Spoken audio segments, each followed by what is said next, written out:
Hello, आदाब। कैसे हैं आप लोग? मैं आपका दोस्त रेहान अहमद सैयद।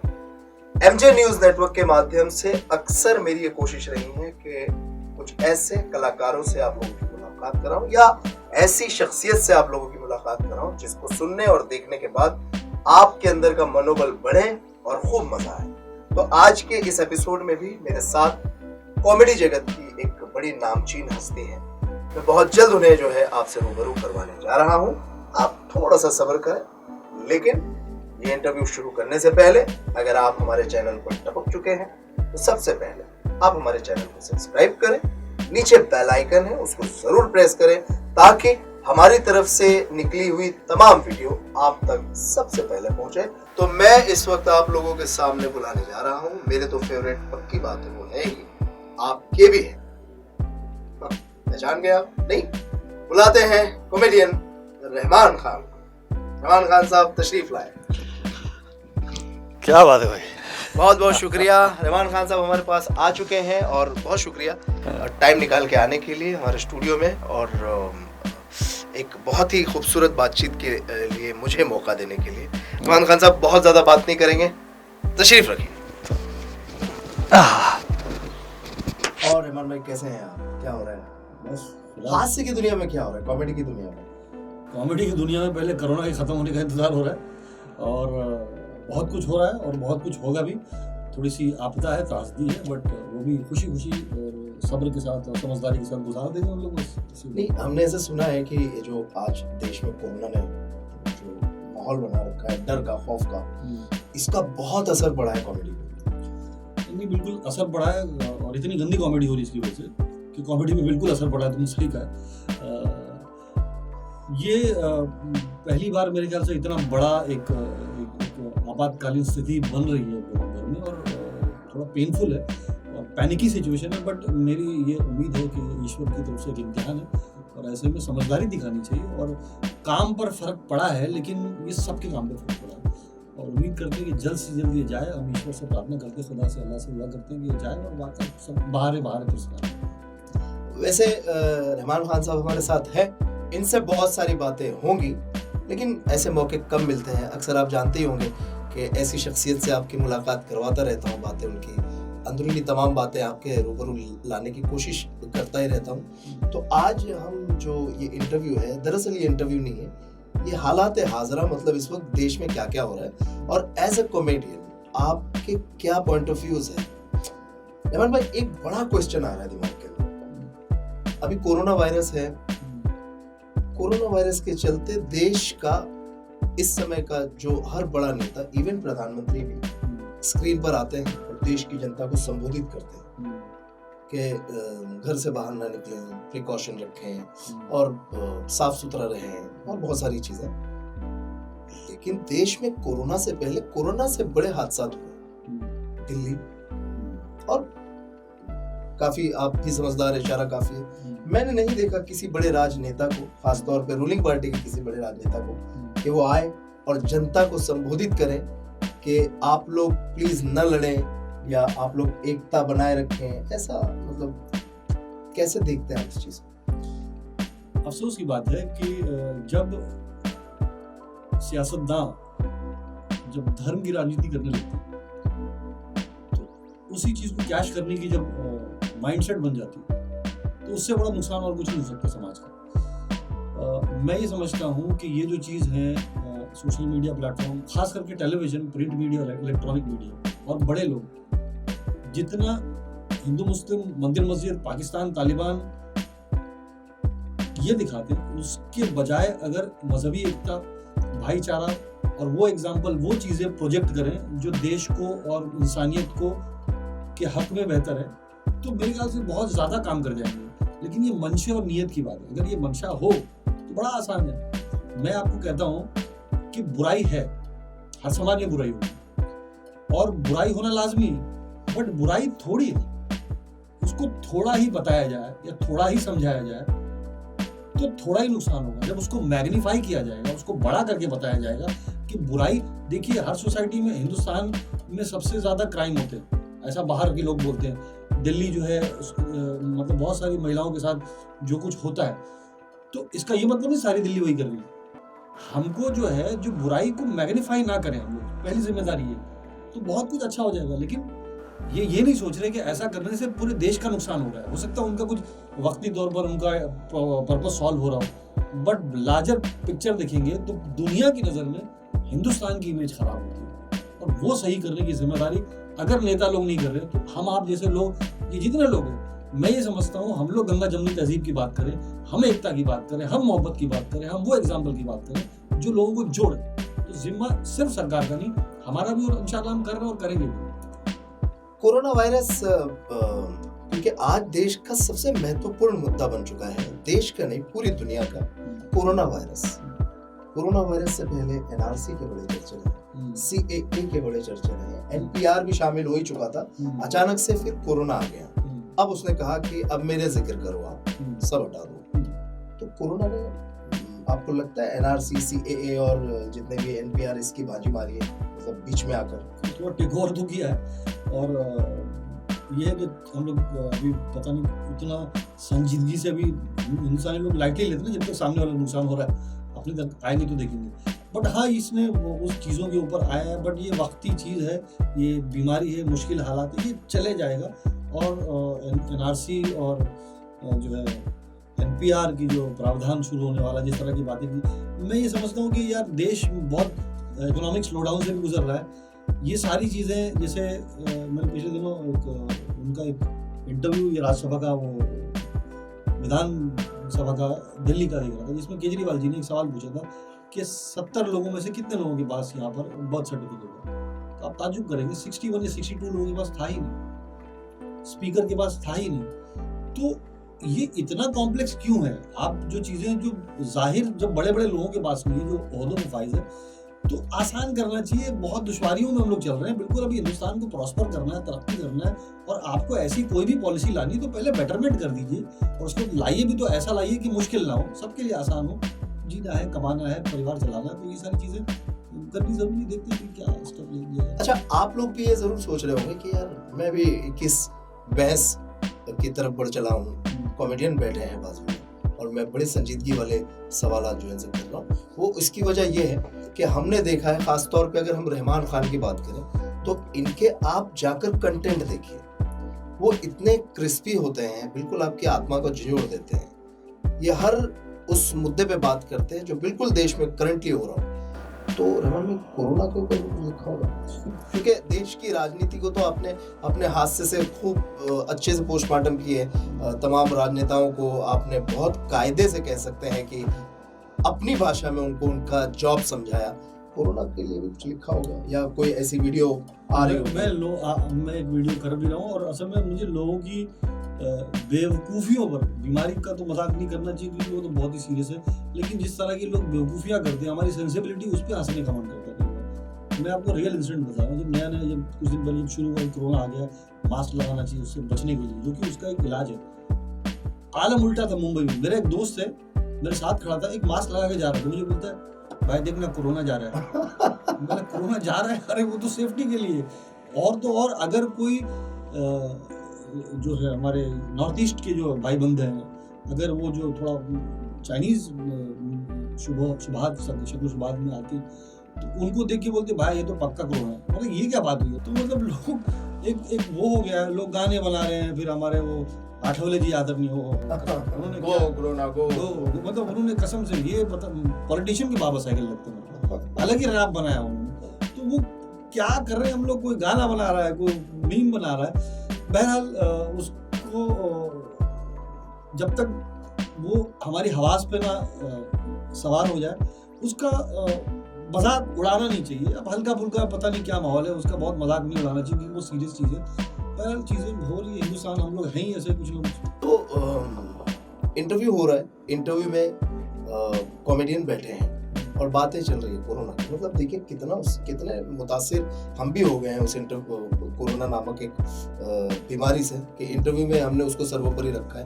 खैर खान साहब, एक मेरा सवाल है, मैंने अक्सर ये सोचा था कि जब भी आपसे मेरी मुलाकात होगी तो इस सवाल पे मैं डेफिनेटली बात करूंगा।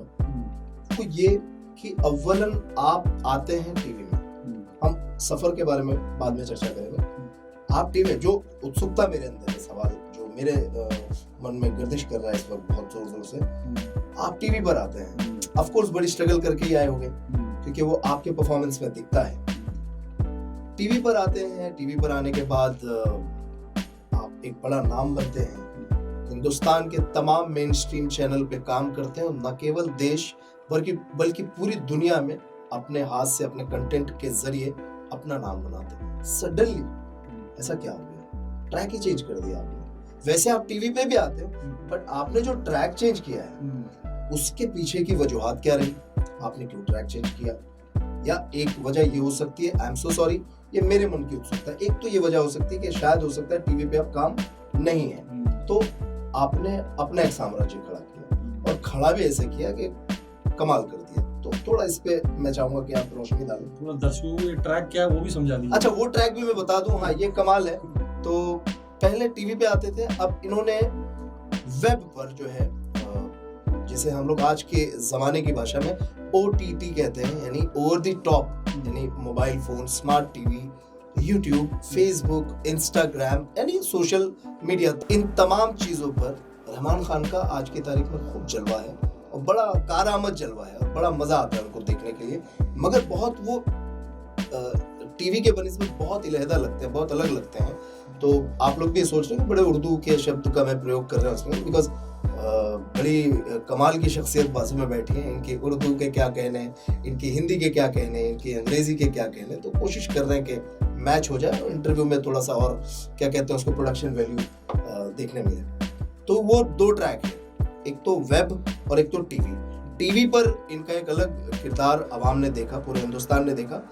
आज वेब पे, खास तौर पे यूट्यूब पे अगर आप जाए, रहमान खान इनका चैनल है, इनकी एक अपनी ऑडियंस है, इनके कंटेंट अपने अलग होते हैं, जमाने से जुदा। लेकिन कमाल की बात यह है कि वो तमाम कंटेंट कॉमेडी होते हैं, मतलब इतनी ठूस ठूस के कॉमेडी होती है और पब्लिक मजा लेती है। कैसे ये रद्दो बदल, ये कैसे, मतलब ये एक्चुअली जब मैं कॉमेडी करता भी था, लाफ्टर चैलेंज के बाद कॉमेडी सर्कस आया। कॉमेडी सर्कस किया, अलग तरह की कॉमेडी थी, डुओ में गैग करते थे हम लोग, तो वो अलग चीज थी। Over the period of time, कुछ सालों से कॉमेडी, जब से यूट्यूब का एक बूम आया हिंदुस्तान में, तो मैंने उससे पहले मैं एक स्टार प्लस पे एक शो करता था कॉमेडी का नाम था, तभी यूट्यूब बहुत बूम नहीं हुआ था, थोड़ा थोड़ा आया था। यहाँ पर स्टैंड अप आया था। मैं जो वेस्ट के कॉमिक्स है, चाहे जॉर्ज कार्लाइन हो, साइनफील्ड हो, एडी मर्फी, एडी इज़ार्ड हो, डेव शैपेल हो, रिचर्ड प्रायर हो, मैं सबको देखता था और उनकी कॉमेडी बहुत लाइफ होती थी। उनकी कॉमेडी उनके बारे में बताती थी या उनकी समाज को लेकर सोच क्या वो बताती थी। हमारे यहाँ मनोरंजन की कैटेगरी में ज़्यादा होती थी और आइटम ज़्यादा चलती थी। मैं बड़ा मुतासिर होता था उनसे, बट चूंकि यहाँ चलन नहीं था तो मैंने एक आध सेट किया भी था जो उसी स्टाइल में किया था, टीवी पर भी उसी स्टाइल में किया था और अप्रिशिएट भी किया था लोगों ने। तो जब मैंने देखा कि ट्रांसफॉर्मेशन के दौर से गुजर रही कॉमेडी, और कॉमेडी आज सिर्फ ये नहीं रही, मनोरंजन नहीं रही, कॉमेडी आपका ओपिनियन, आप कौन है, कॉमेडी से पता चलना चाहिए कि आप कौन, आपकी सोच क्या है, आपका समाज पर टेक क्या है, आपका ऑब्जर्वेशन क्या है। तो वो चीज़ें जो है वो मुझे ज़्यादा अट्रैक्ट करती थी, मुझे बनिस्बत के सिर्फ मजाक और एंटरटेनमेंट तक रहे। हालांकि इसमें भी एंटरटेनमेंट है, इसमें भी एंटरटेनमेंट है। तो वो जब चेंज हुआ तो मैंने अपने आप को, जब यहाँ कॉमेडी स्टोर आया, हिंदुस्तान में आया, मुंबई में आया, कॉमेडी स्टोर आया, तब मैं शो देखने के लिए गया भी, मुझे बुलाया भी गया था, मैं देखा और वहाँ देखने के बाद मैं बोला यार ये कुछ अलग चीज़ है। तो मुझे पूछा भी गया मेरे एक दोस्त के जरिए, उन्होंने कहा कि भाई आप भी करेंगे।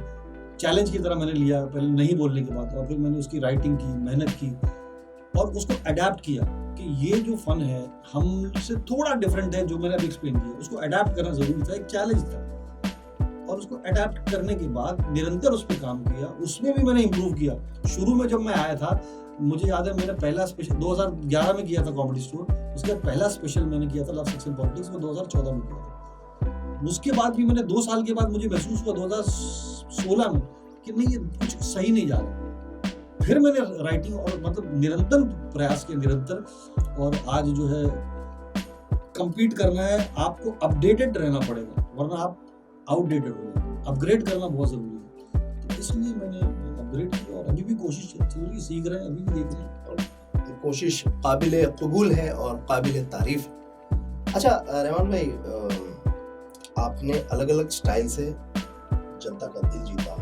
आपके कुछ कंटेंट तो आज भी हैं, कई नामी ऐप्स हैं जिसमें टिकटॉक वगैरह के ऊपर लोग कई रिव्यूज करते हैं आपके ऑडियो के, खास तौर पे कुछ बहुत ही फेमस है।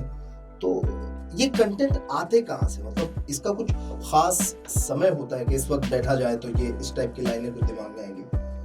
ऐसा कुछ, मतलब मैं जनरली जब भी कोई चीज स्ट्राइक कर जाती है कि ये चीज मुझे स्ट्राइक कर रही है, ये चीज मुझे बॉदर कर रही है, ह्यूमर की शक्ल में नहीं आती, कई बार पंच लाइन की शक्ल में नहीं आती, ये बात आई है जहन में, अब इसको बोलना है, अब ये बोलने में मजेदार भी लगना चाहिए, तो फिर ताना बाना बनता है कि इसको कैसे बोला जाए, मेरा क्या अलहदा मुनफरद स्टाइल होगा, तो उस पर वर्क करके फिर उसकी राइटिंग फिर लिखता हूँ। फिर चूंकि मैं बहुत सारे ओपन माइक नहीं कर पाता, अपने जो भी फॉर्मेट ऐसा बनाया कि ओपन माइक इतने मैं नहीं कर पाता, कम ही कर पाता, नहीं के बराबर, तो दोस्तों को सुनाता हूँ कुछ लोगों को और उनसे फीडबैक लेता हूँ। टीवी ने एक चीज सिखा दी कि एडिटिंग सीख लिया हम स्क्रिप्ट पर, कि ये वर्क करेंगे ये नहीं करेंगे, बहुत हद तक सीख गए टीवी से।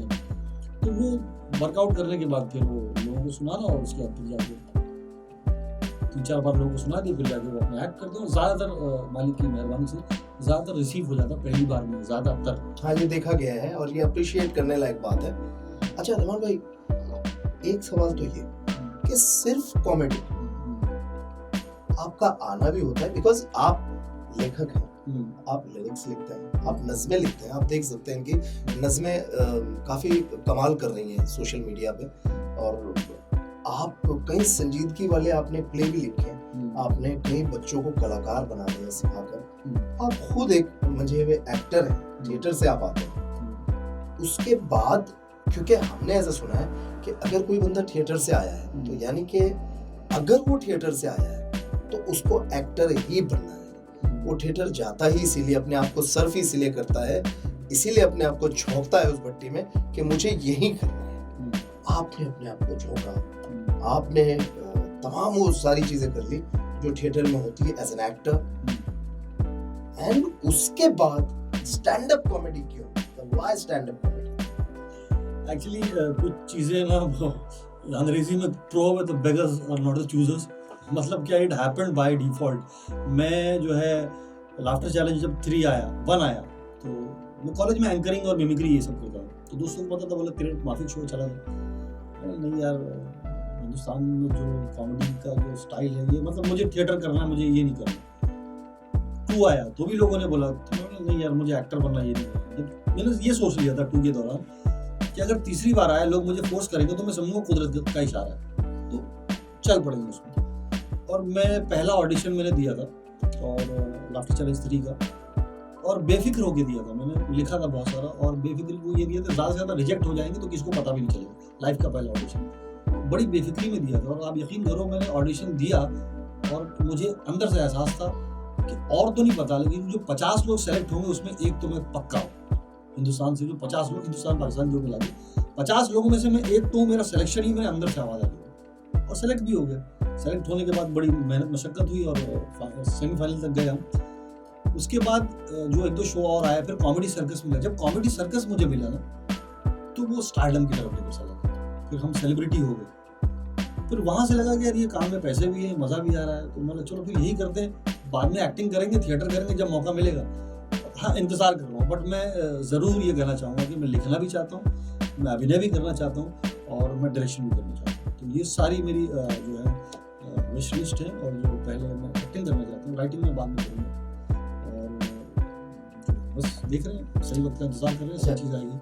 तो हमारी तो शुभकामनाएं हैं, जिस तरीके का आप टैलेंट हो उस तरीके की आपको मालिक करे, परमेश्वर करे कि आप तक वो तमाम चीज़ें पहुँचे जिसके आप मुस्तहिक हो। अच्छा, एक तो ये होता है सर कि हमारा कोई ना कोई आइडल होता है कि मुझे ऐसे बनना है, मुझे ऐसे दिखना है, मुझे ऐसे करना है। तो एज अ कॉमेडियन आपने ये तयशुदा बात तो थी नहीं कि मुझे कॉमेडियन बनना है, वो बाय हुक बाय क्रुक कैसे भी आप उस मंच पर पहुंचे, बट किसी ना किसी को तो आपने देखा होगा कि नहीं यार, दिस इज द गाय, ये है, I need to follow this guy. कौन वो शख्सियत जो आपको, या तो उसके अलावा ये कह सकते हैं कि आप किसको मानते हैं इस वक्त देश का बेहतरीन कॉमेडियन? अनडाउटेडली एक ही नाम है हम सबके, मैं बोलूँ तो नई और बड़ी बात नहीं बोलूँगा। हालांकि उन जैसा वो एक ऐसे फनकार हैं, ऐसे कॉमेडियन हैं, ऐसे एक्टर हैं कि जब मैं उनको देखता हूँ तो ऐसा लगता है यार ये तो नहीं हो पाएगा। वो अलहदा है और वो the one and only the great legendary Johnny Lever है। जॉनी भाई के साथ स्टेज शेयर करने का मौका भी मिला, एडमायर भी करते, उनके शोज भी मैंने टूर भी किया, अब्रॉड भी गया हूँ। और तो वो शुरू से ही जब वो करते थे, जब उनकी कैसेट निकलती थी, अलावा उसके मुझे जॉनी भाई के बाद हिंदुस्तान में राजू श्रीवास्तव बहुत पसंद है, क्योंकि उनका स्टोरी टेलिंग है बहुत अच्छी विजुअल्स बनते जब वो बताते थे। और फिर काफ़ी सारे हैं जो नए कॉमिक्स में भी, बट ये तो प्रोमिनेंटली मुझे बहुत पसंद रहे। शुरू में मैं देखता था सुनील पाल जी, आसाम कुरैशी, नवीन भाई और सब लोग, सबका अपना अलग स्टाइल है, सब बहुत उनसे बहुत मुतासिर होता था। अच्छा रहमान भाई, कई लोगों के सवाल हैं, मेरे भी सवाल हैं, मैं भी हास्य की दुनिया में कुछ ना कुछ हाथ आजमाता रहता हूँ, सीखता रहता हूँ बड़े दिग्गज लोगों से। आम जो जनता है जो घर बैठ के हमें या कई कॉमेडियन लोगों को देखती है, उनके मन में सवाल होता है कि अक्सर हंसाता रहता है।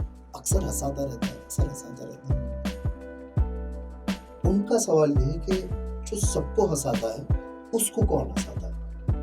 क्योंकि एट द लास्ट वो भी ह्यूमन, तमाम तरीके की जो चीजें जिंदगानी में चलती हैं वो कॉमेडियन की भी जिंदगी में चलती हैं, तो वो कैसे टैकल करता है? लाइक उसको कौन हंसाता है जब वो टेंशन में होता है? एक ये बड़ा सवाल है यार। देखो ऐसा है कि एज अ कॉमेडियन हमको है ना बहुत इर्रेगुलर सी चीज पे हंसी आती है, जिसपे दुनिया बहुत हंसती ना, हमको जिसमें कोई नहीं हंस रहा होता ना, तो हमको वो चीज पे बहुत जोर से हंसी आती है। कहीं शो देख रहे हो, कोई नहीं हंस रहा है, एक आदमी जोर से हंसता है, सब देखते तो कोई कॉमेडी नहीं होता है। तो लोग हंसाते हैं, बहुत ही भोलपन में बहुत सारी चीजें लोग कर जाते हैं, मासूमी से कुछ चीजें कर जाते हैं। तो और दूसरा कि मैं भी हंसना इसलिए पसंद करता हूँ, मैं बहुत सारे वीडियोस देखता हूँ, पढ़ता हूँ बहुत सारे लोग। जैसे मैंने यहाँ पर आप शरद जोशी को पढ़े, आप या मुश्ताक अहमद यूसुफी को पढ़े, या आप शंकर शेष को पढ़े, या बहुत सारा लिटरेचर, मुस्तफा हुसैन को पढ़े, आप एंथनी चेखोव को पढ़े, बर्नार्ड शॉ को पढ़े, मैंने पढ़ा है, उसमें बहुत मजा आता है। मैं जब किताबें पढ़ता हूँ तो मैं बहुत हंसता हूँ, मतलब वो कई बार विजुअल दिखने लगता है। तो अपने मनोरंजन की अपनी जो है ना, अपनी ग़िज़ा भी तलाशते हैं। तो ये सारी चीजें हैं जो अपने आप को, तो ये हम तो दुआ करते हैं कि आपका ये कार्रवाई यूं ही चलते रहे। आगे के क्या प्लान है, हमने क्या सोचा है करियर को लेकर? आगे जैसे मैंने थोड़ी देर पहले बताया, आगे मैं ये सोच रहा हूँ कि कॉमेडी अभी मैं स्पेशल करना चाहता हूँ, अपने 1 घंटे कम से कम 2 से 3 स्पेशल करना चाहता हूँ। मैं ऑलरेडी बहुत पहले करता था लव सेक्स एंड पॉलिटिक्स, तो मेरे वीडियो नहीं आए थे, तो इतना फेमस नहीं था मैं इंटरनेट पे। अभी मालिक की मेहरबानी से 3 लाख से ज़्यादा, 3,30,000 कुछ होंगे सब्सक्राइबर मेरे, और वीडियोस भी बहुत सारे आ गए, वायरल भी हैं बहुत सारे। तो मैं अभी स्पेशल करना चाहता हूँ, कम से कम 2 या 3 1 घंटे के अलग अलग शो। इसके करने के बाद मैं एक्टिंग करना चाहता हूँ और संजीदा किरदार भी करना चाहता हूँ, सीरियस कैरेक्टर, वेब है। तो आपको ऐसा लगता है कि संजीदा किरदार आप पर जाएगा? आपको do you really feel so? मेरा ह्यूमर का स्टाइल ही बड़ा संजीदा है, मैं बहुत ही सीरियसली बोल जाता हूँ, बहुत ही डेडपैन ह्यूमर और ब्लंट मतलब स्ट्रेट फेस के साथ करने में बिलीव करता हूँ, और मैंने सीरियस बहुत किया थिएटर में। बट खान साहब, कौन डायरेक्टर आपको, मतलब ये मेरा सवाल है, वो देखते कि अरे रहमान खान प्लीज वो सुना दीजिए जरा, ये होता है कैसे आपको? ये हमारे यहाँ प्रॉब्लम और मसला ये है कि हमारे यहाँ लोग शक्ल और जो इंप्रेशन, अगर किसी ने जिंदगी में एक बार पुलिस का रोल किया, हाँ, तो कितना भी अच्छा एक्टर हो तो उसे इंस्पेक्टर की वर्दी में लोग देखना चाहते हैं। गरीब बाप का रोल कर रहा है अगर कोई क्राइम वाले सीरियल में, तो उसको गरीब बाप ही बनाएंगे। तो ये प्रॉब्लम है। लेकिन बट क्या है, जैसे वेस्ट में शक्ल के हिसाब से रोल नहीं होता, उसके हुनर के हिसाब से रोल होता है। तो मैं उम्मीद करता हूँ, और मुझे बहुत नहीं हुआ तो मेरा चैनल है, मैं उस पर भी कुछ ना कुछ एक्सपेरिमेंट करूँगा और उसमें भी करके दिखाऊंगा। लेकिन ये एक बड़ा बैकड्रॉप कहना ठीक नहीं होगा। अक्सर आप लोगों को भी पता होगा, आप भी जानते होंगे, और मैं खुद भी देखता हूँ कि एक कॉमेडियन, मैंने खुद देखा है, एक कॉमेडियन को एक्टिंग करता है, अच्छा वो लीग से हटके जाता है, लाइक अगर कॉमेडियन है तो कुछ संजीदगी वाले किरदार कर लिए। अब फिल्मी एक्टर जो होते हैं वो तो कॉमेडियन होते हैं वो तो एक्टर होते हैं, इसके लिए वो कॉमेडी करते हैं, बेसिकली वो कॉमेडियन होते हैं।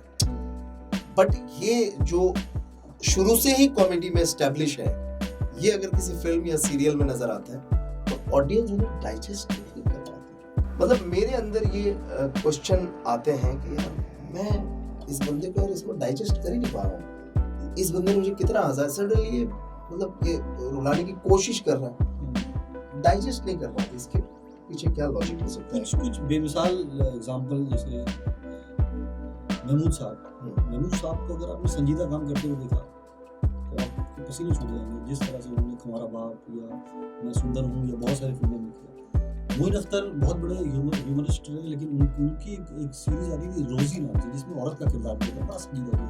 ऐसे बहुत से एक्टर हैं। मसला ये है कि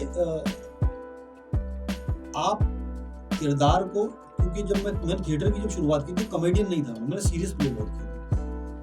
आप जब किरदार लगेंगे ना और आप खुद को ये कन्विंस करा ले जाएंगे कि आप किरदार हैं, तो सिनेमा हॉल में बैठा हुआ आदमी या मोबाइल या घर पे बैठ के ड्राइंग रूम में टीवी पे देखने वाला आदमी आपसे कन्विंस हो जाएगा कि आप वही हैं। तो बेसिकली वही चीज़ है।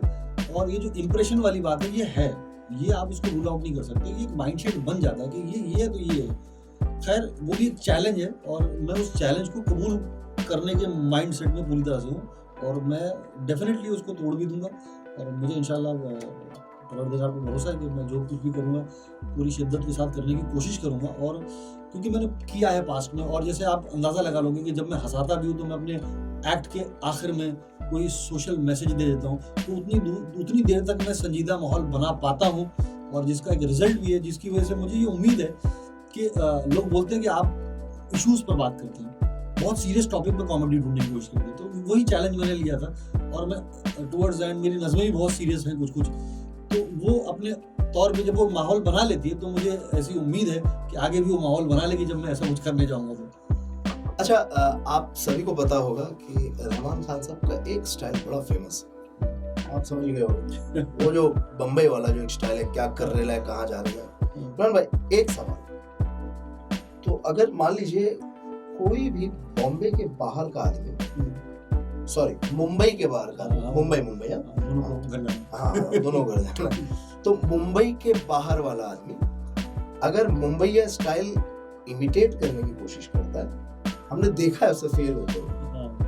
और कोई मुंबई का आदमी हो तो नेचुरल है, बॉर्न उसके अंदर वो कीटाणु होते ही है, तो मुंबई वाले वो लैंग्वेज, वो बॉडी लैंग्वेज, वो स्टाइल, तो ये आपके अंदर आया या हमको वहां से ही शुरू करें आप कि आपकी पैदाइश का मामला कहाँ पेश आया, आप कहाँ पाए गए, सबसे पहली बार आप कहाँ पाए गए, और ये जो स्टाइल आया आपने जो लाया है टीवी के ऊपर। एक रज़ाक खान एक्टर हुआ करते थे, मरहूम रज़ाक खान, उन्होंने तो एक ट्रेंड सेट कर दिया था इस स्टाइल का, तो उनके कुछ डायलॉग भी बड़े फेमस थे।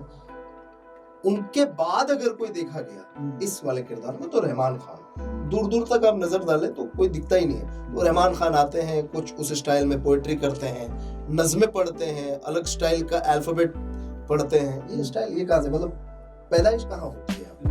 I am born and raised in Mumbai, और यहीं से मुंबई में, और मेरे आसपास देखे हुए किरदार हैं। जब मैंने इसको पहली दफ़ा टीवी में किया भी था तो मैंने सोचा था कि इसको मैं ओवर द टॉप नहीं करूँगा, जैसे रज़ाक भाई करते हैं। मेरे हिसाब से इस किरदार को फिल्म आई थी मुकद्दर का सलीम, अमजद खान साहब ने बहुत अच्छा किया इसको, और हमारे जॉनी भाई जो है ना, उन्होंने जैसे एक टपोरी, साउथ इंडियन टपोरी, थोड़ा मराठी एक्सेंट वाला टपोरी, थोड़ा मुस्लिम मियाँ भाई टाइप टपोरी, तो सहज करने वाले उनमें से जॉनी भाई बहुत ज़बरदस्त। बाकी बहुत से लोगों को मैंने देखा है, जैसे गोविंदा साहब भी बहुत ज़बरदस्त करते हैं। ज़्यादातर लोगों ने इसको जो किया थोड़ा सा ओवर द टॉप किया, क्योंकि भाषा लबो लगे ऐसा है। बट मैंने जब जो देखा है लोगों को, तो वो बहुत हमारी तरह ही बात करते हैं, बट वो कुछ एक्स्ट्रा नहीं करते, उनका टोनल क्वालिटी थोड़ी सी चेंज होती है। जैसे हम लोग बोलते हैं कहाँ है, हमारे एक दोस्त थे जावेद भाई, जावेद टिटे, उसको बड़ा किरदार दिया, बोले कहाँ है, लोग बोलते कहाँ है, बोले कहाँ है, कौवा बोलते हैं छोटे, कहाँ है। तो ये कुछ नहीं होता, बिल्कुल ऐसे ही है ना, हाथ यूँ कर रहे हैं ना, पैर यूँ कर रहे हैं, बिल्कुल एकदम नॉर्मल है। और मतलब जैसे मुझे याद है कि अभी इनकी, मैं हंसता था, शादी में चला गया अभी एक बार, तो बोले रहमान भाई के थाली में बिस्मिल्लाह बोल के बोटी डाल, तो सीधा सीधा हाथ धो के डालना, मतलब अब ये कुछ नहीं कर रहे। तो ये जो मैंने देखा ना कि यार ये बहुत ही सहज है, उसको उतना ही सहज करना चाहिए। तो मैंने उसको उतना ही नेचुरल किया उसकी लिंगो के साथ, तो बहुत पसंद आया लोग। और फिर मैंने उसको जो मेरे आसपास का देखा हुआ किरदार है बहुत। तो ये जो लोग सामने बैठे हैं ये बहुत काम के लोग हैं, जो सामने जो लोग बैठे हैं। हाँ बिल्कुल।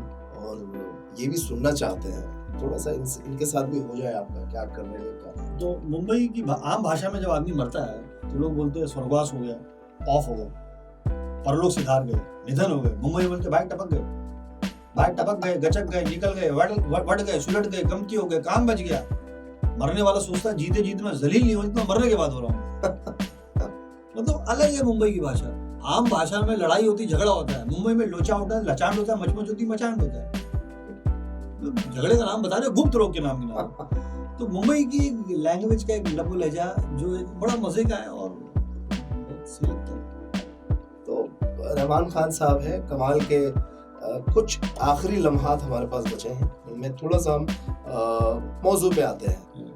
मौजू तो खैर हमारा कॉमेडी ही था, बट चलो अब हत्ते चढ़े ही गए हैं तो सब ले ही लो, है ना, ऐसा मानना है हमारा। तो रहमान भाई हैं और जाहिरी बात है न सिर्फ आम जनता बल्कि देश में भी, देश के बाहर भी तमाम कॉमेडी इस वक्त हो सकता है आपको देखें। तो जो भी देख रहे हैं नए भी हो सकते हैं, उसमें नए लोग भी हो सकते हैं, नए कॉमेडियन। पहला सवाल as a comedian to a comedian, comedy की बेसिक रिक्वायरमेंट क्या है? जो नए बच्चे कॉमेडी की तरफ माइल हो रहे हैं, जो आ रहे हैं, वो आ जाते हैं, यहाँ वहां से सुना, दो चार जोक्स उठाए, एक दो आवाजें सीख ली, मंच पे खड़े हुए माइक पे बोल लिया, हो गया कॉमेडियन बन गया। मुझे नहीं लगता ये कॉमेडी है। आपके हिसाब से एक जो नया कॉमेडी की तरफ माइल होते हुए आ रहा है, उसकी बेसिक रिक्वायरमेंट क्या है? बेसिक रिक्वायरमेंट ये है कि अगर एक बंदा अपने आसपास के लोगों को हंसा पा रहा है, उसकी बात से लोग हंस रहे हैं, तो उसके बाद कुछ जम है उसके अंदर। कुछ देखते हो बहुत से लोग जोक बोलते हैं, पूरा जोक खत्म हो जाता है, ऐसा लगता है सत्यनारायण की कथा खत्म हुई, लेकिन कुछ हंसी नहीं आती। अगर आपके आसपास लोग हंस रहे हैं तो आपके अंदर जम, आप स्टेज पे जाइए, मंच तलाश करिए, ओपन माइक बहुत सारे होते हैं, वहां पर जाइए, बॉम्ब होइए, फ्लॉप होइए बुरी तरीके से, फिर जाइए, दूसरों को देखिए और दूसरों को आप अच्छे लोगों को देखिए कि क्यों वो अच्छे लग रहे हैं और कैसे अच्छा उनका सेट लग रहा है, और बुरे लोगों को देखिए कि क्या कर रहे हैं जिसकी वजह से बुरा लग रहा है, उससे सीखिए। बार बार स्टेज पे जाइए, पढ़िए, देखिए, यूट्यूब है, अध्ययन करिए, निरंतर अध्ययन करिए, पढ़िए, देखिए, आंख कान खुले रखिए, एक्सेप्ट करिए, चेंजेस को अपनाइए, एडेप्टिबिलिटी को अपनाइए और लगातार मेहनत करते रहिए। ये नेवर एंडिंग जो है स्टोरी है, और क्योंकि ये खुद मैं अपने पे सारा अप्लाई कर रहा हूँ, जो मैं नौजवानों के लिए बोल रहा हूँ। मैं सोचता हूँ हर एक्ट के बाद मुझे लगता है कि अब और चैलेंज, अब और लगना। अच्छा, एक सवाल मेरे पास आते हैं, हंसी की बात तो इसमें यह है कि मेरे पास जो आते हैं कॉमेडियंस, वो पूछते क्या है, सर लिखते कैसे, कंटेंट बनाते वो कह रहे कि कंटेंट बनाते कैसे हैं। ये टॉपिक तो मिल गया, मैं इस पे लिख नहीं पा रहा हूँ, मैं जोक नहीं बना पा रहा हूँ, मैं पंचेस नहीं ऐड कर पा रहा हूँ। तो एक तो ये हो सकता है उसके ऑब्जर्वेशन में कमी हो, ये मेरी सोच है, ऑब्जर्वेशन में कमी है, अपनी ऑब्जर्वेशन को और बढ़ा लें आप। नहीं तो मेरा दूसरा जवाब होता है कि भैया मुझे खुद नहीं आता, मैं तुझे क्या बताऊं। तो आज रहमान भाई हमारे साथ है, मैं भी जानना चाहता हूँ बेसिकली ये लिखते कैसे हैं, ये कंटेंट जब हम कागज पे उतारते हैं, आवाम के सामने जाते हैं, उस कागज को हम परफॉर्म करते हैं, कागज पे लिखी हुई चीजों को, तो ये लिखते कैसे हैं, how we should start the writing as a comedian. इसके देखो क्या है ना, इसको एक दो तबका होता है। एक ये बोलता है कॉमेडी लिखी नहीं आ सकती, तो वो भी अपनी जगह पे गलत नहीं है। वो जो पुराना स्कूल था वो अपने दिमाग में सोचते हैं, वो कागज पे नहीं लिखते लेकिन दिमाग में जरूर लिखते हैं, और फिर उसको बोलते हैं, जो साउंड आपके दिमाग में आई है उसको बोलकर वो करते हैं। तो उसी तरह लिखना भी, आप जब लिखते हैं उसको लिखने के बाद लिखा हुआ नहीं बोलते हैं, उसको बोला हुआ बोलते हैं, उसको बोला हुआ जैसा बनाते हैं, सहज बनाते हैं। मेरा तरीका ये है कि मैं जो टॉपिक पर मुझे बात करनी होती है, उस टॉपिक पर कौन कौन सी बातें मुझे बॉदर करनी है, कौन कौन सी बातें मुझे लगता है ये भी बातें जोक की शक्ल में नहीं, कई बार जोक की शक्ल में ही बनता है, और कई बार वो सारी बातें मैं लिख देता हूँ। और कई बार जैसे आपको वो भी नहीं आता है तो आप कोई शब्द लेते हैं, जैसे फॉर एग्जांपल मुझे ट्रैफिक के बारे में बात करनी है, मुंबई की ट्रैफिक बहुत ज़्यादा है, तो जब ट्रैफिक के दिमाग में आता है तो आपके दिमाग में क्या आता है, कार, आपके दिमाग में आता है रोड, आपके दिमाग में आता सिग्नल, फिर सिग्नल से जुड़े हुए सिग्नल पे कौन आगे खड़ा होता है। तो इस तरह से एक एक चीज़ है ना, फिर सिग्नल पे कोई फिल्म बनी थी क्या, है ना। तो हॉकर्स, फिर आपके दिमाग में आता है एक्सीडेंट। तो फिर हर जो है ना एक सेट का सब सेट होता है, एक टॉपिक का सब टॉपिक होता है। ये बहुत ब्रेकअप की बात बता रहा हूँ।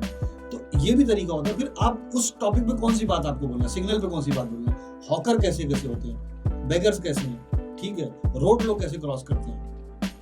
और आपने फिल्म में देखी जिसमें आपके पास तो अब बहुत सारी चीजें हैं। तो आप मेरा ये तरीका होता है कि जो जो बातें मुझे इस टॉपिक पे याद आ रही हो मैं लिख देता हूँ सारा। उसके बाद फिर मैं उसको देखता हूँ कि ये जोक कैसे बनेगा, इसमें पंच लाइन कैसे बनेगी, इसका कॉमेडी में एक सेटअप होता है, एक पंच लाइन होता है, इसका सेटअप ये बनेगा और ये पंच लाइन कैसा बनेगा। तो बेसिकली वो भी एक विधा है, मेहनत है, लोगों को देखना है, करना है, बोलना है, उतरना है, फ्लॉप होना है, फिर कुछ करना है। तो ये एक तरीका है उसका, एक पैटर्न। सुन लिया, ठीक है, आपका मालूम नहीं, मैंने तो सुन लिया। अच्छा, एक कुछ सवाल रह गए हैं, जिसमें से एक सवाल मेरा ये है कि टीवी इंडस्ट्री एक ऐसी इंडस्ट्री है जहां पर हर बार हर तरह के शोज देखने को मिलते हैं। कॉमेडी की बात करें तो टीवी पर वैसे पहले के, अगर पिछले दौर की बात करें तो कॉमेडी को लेकर उतनी सीरियसनेस नहीं दिखाई जाती थी, उतने बड़े शोज नहीं प्रेजेंट किए जाते थे। लेकिन एक शो आता है जो इतिहास रच देता है, और ये भी कहा जाता है जिस आर्टिस्ट ने उस मंच पे परफॉर्म कर दिया, बस उसकी लाइफ सेट हो गई है। अब वो लाइफ टाइम इस शो के टैग पर अपनी दाल रोटी चलाएगा। उस शो का नाम है the great Indian laughter challenge, जो उस मंच पे परफॉर्म करना अपने आप में एक बहुत गरिमापूर्ण बात है। तो आप भी उस मंच पे परफॉर्म कर चुके हैं, और हमारे लिए भी खुशी की बात है कि the great Indian laughter challenge का एक कॉमेडियन इस वक्त हमारे साथ एमजे स्टूडियो में, एमजे न्यूज नेटवर्क पे बैठा है। सर, वो लाफ्टर चैलेंज में जाने का जो आनंद था, वो कैसा, पहला एक सीजन गया, सेकंड सीजन गया, थर्ड में आप आते हो। पहले सीजन में आपने देखा जर्रे से आसमान बनते हुए लोगों को, जर्रे से सितारे बनते हुए देखा लोगों को, वहां पे लोगों का स्टारडम देखा। ऑल ऑफ ए सडन आप भी जाते हैं उस मंच पे परफॉर्म करते हैं, और वही जज आपको सुन रहे हैं, वही देश आपको सुन रहा है। तो वो जो अंदर का एक्साइटमेंट था, वो क्या था सर? वो बड़ी, मैं एक्साइटमेंट हो बड़ा मुझे इसको जानना। मैं आपको बता दूं, मैं यकीन नहीं होता था जब मैं परफॉर्म कर लेता था, और परफॉर्म करने के बाद जब शेखर सुमन जी और सिद्धू जी सामने परफॉर्म करता था और तालियां बजती थी और कमेंट होता था, सपना जैसा लगता था मुझे। क्योंकि लाइफ में इतनी नाकामयाबियां देखी, इतनी फेलियर्स देखी ना, कि मैं कभी ऐसा कुछ करूंगा ये बिलीव नहीं होता था। मतलब ऐसा हो गया था कि जो मैं काम करता था वो काम ही बंद हो जाता था। मैंने ये देखा था, जो सीरियल का ऑडिशन देने गया तो सीरियल नहीं हो रहा है। मतलब एक शेर में कहने लगा था कि हम वो स्याह नसीब है लोगों के शहर में, खुली दुकान कफन की तो सब मरना छोड़ दें। तो ये ऐसा मामला हो गया था मेरे साथ। और जब मैं वो मंच पे चला गया और जब मैं परफॉर्म करता था, और तो एक अजीब एक दुनिया में होता था मैं। बहुत चैलेंजिंग टाइम था और बहुत मेहनत करता था मैं आपको बता दूं, मैं ऑटो रिक्शा में, बसेस में चलते हुए वो जो सेट होता था बोलता ही रहता था। वो लोग पीछे से हाथ लगाते थे, क्या है, पागल है क्या? कुछ नहीं। तो इतना मैंने उसको शिद्दत से मेहनत करता था, और मेरी कवाली की और काफ़ी सारे किरदार की। तो उस वक्त सबसे जो ज़बरदस्त मेहनत मैंने अपने लाइफ में करी तो लाफ्टर चैलेंज, राइटिंग में भी और करने में। लेकिन बहुत धुरंधर लोग थे और नया शो था। मैं टॉप जो सेमीफाइनल तक गया था, ये मेरे लिए बड़ी बात है। मेरे कुछ वीडियोस वायरल भी हो गए थे उस समय में टीवी पे, तो बहुत मज़ा आता था। और वो आज भी मेरे लिए बहुत दिल के बहुत करीब है। तो ये मानते हैं आप कि सिर्फ रहमान खान को the Rahman Khan the great Indian laughter challenge, ये सबको मानना चाहिए।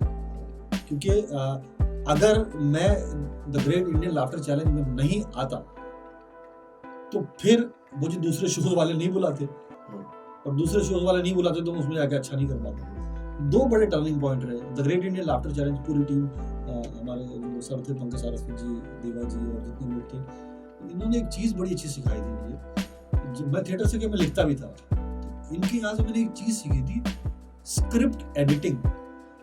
ये लोग आपके सेट में से ये हटा दे, ये हटा दे, ये हटा दे, वो हटा दे बोल के चल जाते थे। और वो मैंने बाद में, ये मेरी सारी जिंदगी काम आई टीवी पर। जब मैं स्क्रिप्ट लिखता था तो मुझे अनवांटेड क्या है मुझे समझ में आने लग गया, क्योंकि थिएटर में हमारे डायरेक्टर से मैंने सीखा था। तो वो बहुत अच्छी चीज़ मैंने उनसे अडैप्ट करी। स्क्रिप्ट में क्या चीज़ें अनवांटेड है।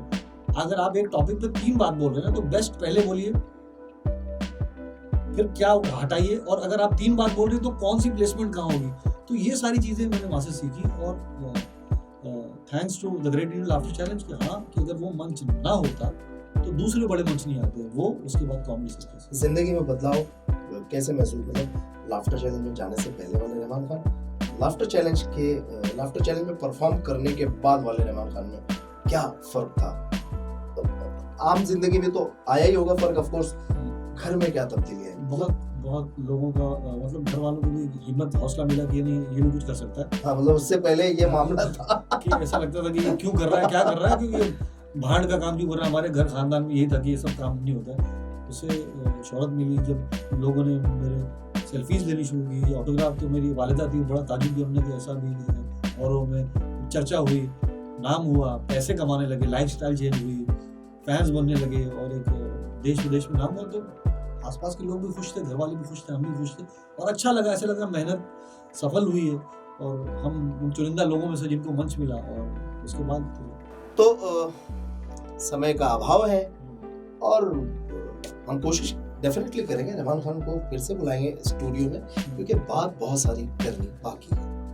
आखिरी सवाल, हमने रहमान खान को उस दौर में देखा जब रहमान खान नए टीवी इंडस्ट्री में आए, टीवी पे हमने देखा, आज भी रहमान खान को हम देख रहे, हमारे रूबरू बैठे हैं हमने, मगर उस वक्त से लेकर आज तक रहमान खान को एज इट इज देखा, हमने तब्दीली नहीं देखी, ना उम्र का बढ़तापन देखा, ना घटतापन। एक होता है ना, तो इसके पीछे क्या, इसके पीछे भी कॉमेडी है, कोई कॉमेडी, जोक खाते हैं, जोक पीते हैं। मैं एंजॉय करता हूँ और बस अपने आप में रहता हूँ, और बस जो है मैं ज़्यादा ये नहीं सोचता हूँ कि I am ageing, I am growing, ये सब नहीं सोचता हूँ। मैं सोचता हूँ कि हाँ है, कम से कम लुक में तो बदलाव होना चाहिए ना। आपने तो मतलब कसम खा रखी है, मैं जवान ही रहूंगा। ये पता नहीं मालिक की मेहरबानी कि I don't think much, I don't take lot stress, मैं अपने आप को यंग, फ्रेश, एनर्जेटिक फील करता हूँ, और प्रेजेंटेबल फील करता हूँ, और जो आप फील करते हो आप नजर आते हैं, और बस यही है। और थोड़ा वजन अगर बढ़ने लगे तो वॉक में रोज करता हूँ, मैंने वजन बढ़ा ही नहीं कभी माशाल्लाह से, और मैं वॉक करता रहता हूँ। डाइट वाइट बहुत फॉलो नहीं करता, बट मॉडरेट, सब चीज़ें मॉडरेट है, और ये अच्छा है कि मैं अपनी उम्र जो है मेंटेन किए लग रही है, तो बहुत अच्छी बात है। कोई खास करता नहीं, बस ये कि मैं सोचता हूँ कि नहीं, I am presentable, I am young, I am fresh, I am energetic, I am vibrant, इस तरह की सोच अपने आप को कमांड देता रहता हूँ, और इसकी वजह से। तो ये खास शख्सियत रहमान खान साहब, जिनसे आपकी मुलाकात करवाई थी, लेकिन इनसे मुलाकात फिर होगी, क्योंकि ये बातों का सिलसिला खत्म तो होने वाला है नहीं, सवालात बहुत सारे हैं, और रहमान खान भी बिल्कुल तैयार है जवाब देने के लिए। लेकिन आज के लिए इस इंटरव्यू को यहीं रोकना पड़ेगा। लेकिन रहमान भाई, देश और विदेश के तमाम लोग आपको इस वक्त देख रहे हैं, खास तौर पर देश की बात करें, हम इंडिया की बात करें, तो इंडिया इस वक्त हमारा मुल्क जो है कई सारे चीजों से गुजर रहा है, कई बड़े नाजुक दौर से गुजर रहा है। एनआरसी, एनपीआर, सीएए और न जाने और कितने कानून जो है वो आने वाले हैं, लेकिन उन तमाम के ऊपर अब कोरोना ने भी जो है वो जगह ले ली, और काफी दहशत वाला माहौल है। तो देश को कुछ ऐसा कहें कि यार, मैं ये कहना चाहता हूँ कि सिचुएशन है मुश्किल, बट सभी दोस्तों से, बुजुर्गों से सबसे एक रिक्वेस्ट है कि पैनिकी सिचुएशन ना हो, और डरे और डराए ना, सतर्क रहें, जागरूक रहें, स्वस्थ रहें। जैसा कि आप सबको बताया जाता है कि अपने हाथ धोएं, और अच्छे से धोएं, और मास्क का इस्तेमाल करें, और उसको हवा ना बनाएं। और कोशिश जारी है सरकार की तरफ से भी, और जो भी मेडिकल डिपार्टमेंट की तरफ से देश विदेश में, कि इसको सॉल्व किया जाए। कुछ सिम्टम है जो मैं बता दूं, नॉर्मली लोग समझते हैं खांसी आ गई या छींक आ गई तो कोरोना है, ऐसा नहीं। अगर उसके साथ तेज़ बुखार है, सांस आपकी फूल रही, बहुत ज़्यादा तेज़ बुखार है, और आपकी खांसी आ गई, तो ये कुल मिलाकर तब कोरोना की तरफ जाता है। सिर्फ कोई फ्लू भी हो सकता है, तो नॉर्मली इतना डरे ना, डराए ना, और इसका बहुत ज़्यादा मजाक वजाक ना बनाएं। और कोई अगर आपको ऐसा दिखाई देता है तो आप उसकी मदद करें और कॉपरेट करें।